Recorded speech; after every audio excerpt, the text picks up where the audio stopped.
Gafur trek করে ফিরে এলেন পরিবেশ প্রেমী সংগঠন ন্যাসের 6 সদস্যের একটি প্রতিনিধি দল। সফলভাবে সান্দাকফু ট্রেক করে ওলদাবাড়ি ফিরে এলো পরিবেশ প্রেমী সংগঠন ন্যাসার 6 সদস্যের একটি প্রতিনিধি দল। গত 10ই মার্চ ওলদাবাড়ি থেকে সান্দাকফুর উদ্দেশ্যে রওনা হয়েছিল দলটি।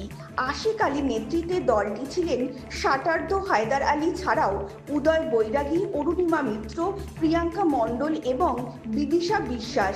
পাহাড়ের প্রতিকূল আবহাওয়া মনোভঞ্জন থেকে ট্রেকিং শুরু করে টুমলিং কালীপোখরির পর সমুদ্রপৃষ্ঠ থেকে 3636 মিটার উচ্চতায় সান্দাকফু হয়ে ফালুট এবং গোর্কেতে পৌঁছায় ট্রেকিং দলটি।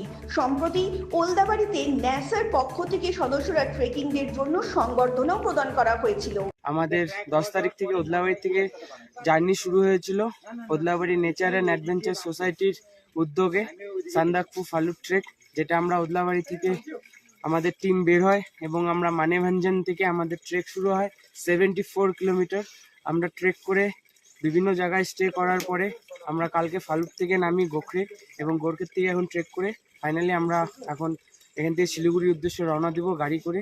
তো আমাদের এই ট্রেকের জন্য যারা যারা আমাদের পাশে ছিল, Odlabari nature and adventure society এবং আরও যারা মেম্বাররা, সেক্রেটারি, প্রেসিডেন্ট, কোঅর্ডিনেটর, তাদের অনেককে ধন্যবাদ। এবং আগামী দিনে আমাদের এরকম আরও হাই অল্টিটিউড ট্রেক আমরা নিয়ে আসবো। Thank you. Bureau report, Raatdin news network.